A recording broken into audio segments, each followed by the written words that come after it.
ઘોષણા કરે છે।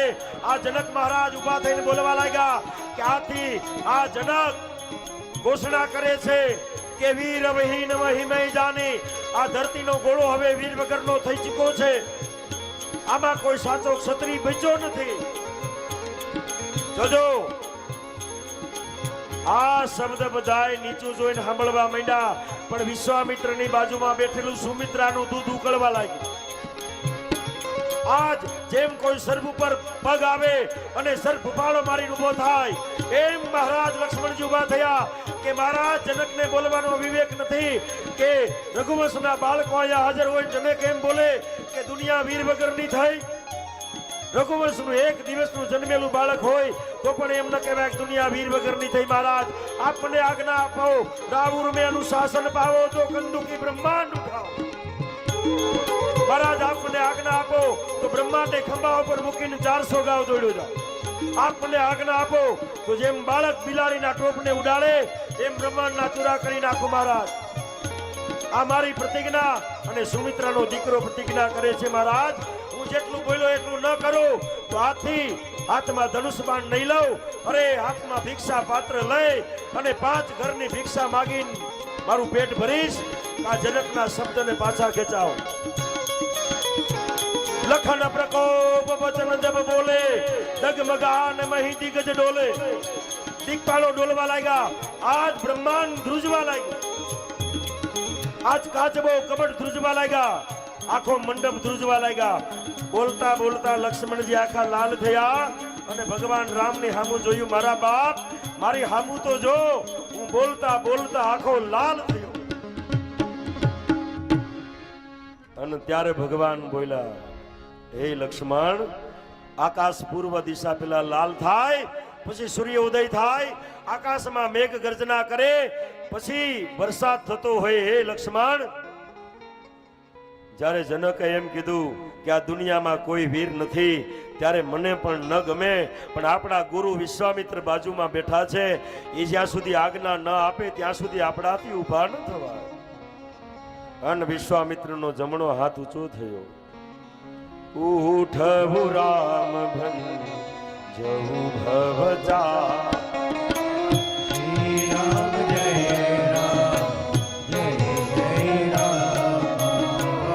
ઉઠવું રામ ભન જવું ભવજા, શ્રી રામ જય રામ જય રામ। હે રામ ઉભા થાવ અને તોડી નાખો ધનુષને। જોજો તોડવાનું હતું જ નહીં, ખાલી ઉપાડવાનું હતું, પણ વિશ્વામિત્રએ તોડવાનું કીધું। કારણ સીતા એટલે ભક્તિ, રામ એટલે જ્ઞાન। ભક્તિ અને જ્ઞાન ક્યારે મળે? ધનુષ એટલે અહંકાર। મારો ને તમારો અહંકાર તૂટે નહીં ત્યાં સુધી ભક્તિ અને જ્ઞાનનું મિલન ન થાય। મારો ને તમારો અહંકાર છૂટવો જોઈએ। ઉઠવું રામ ભન જવું ભવજા,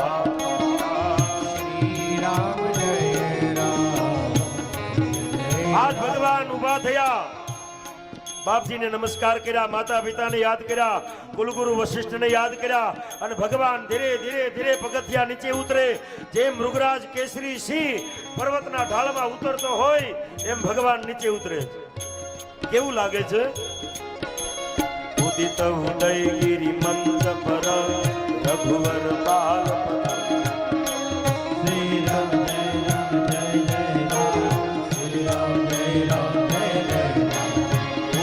ઉદયગીરી મંત્ર પર રઘુવર બાલ વિગસે સંત સરોજ મન હર્ષે લોચન। આજ નાનો એવો સૂર્ય ઉદય થતો હોય એવું લાગે। આજ રાજાઓની આશા તૂટવા લાગી।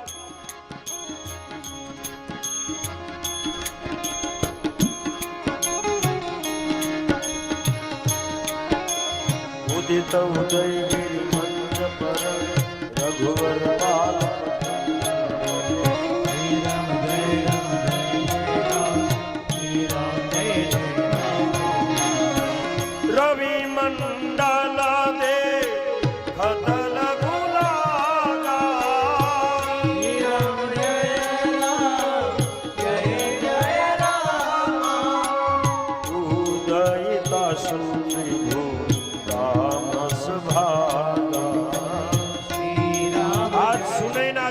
કરવા લાગ્યા. એક દાસીને કીધું કે રામને દશજનકને સમાચાર મોકલો, આ બાળક કાંઈ નહીં કરી શકે. અને ત્યારે એક દાસી કહે, હે માં, રામની ઉંમર નાની, એની શક્તિ મહાન છે, શંકા ન કરો. સૂર્ય ઉદય પામે ત્યારે બિલકુલ નાનો હોય, પણ ઉદયની સાથે બ્રહ્માંડના અંધકારને હરી લે તો સૂર્યને નાનો ગણાય?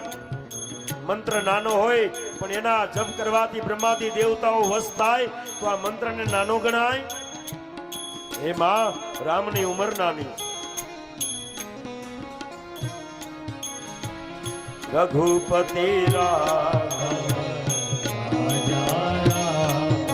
આજ ભગવાને નમસ્કાર કર્યા, ધનુષને વંદન કર્યા.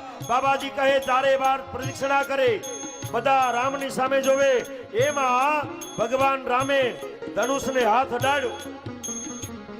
દાતો માનસકાર કહે, જોજો ધનુષનો એક છેડો ઊંચો થયો, એક છેડો જેવો ઊંચો થયો એમાંથી દિવ્ય પ્રકાશ વ્યાપ્યો અને પ્રકાશના પુંજમાં બધાય પોતાની આંખો જોડવા લાગ્યા.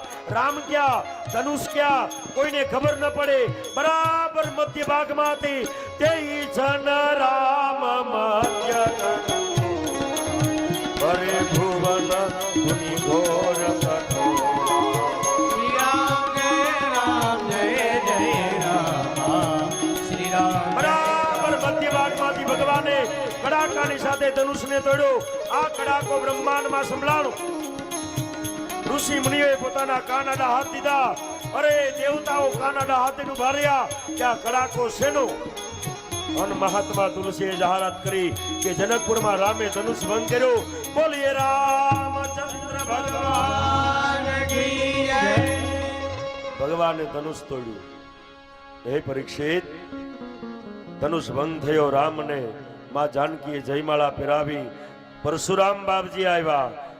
જોજો 24 ચરિત્રોમાં પરશુરામ ચરિત્ર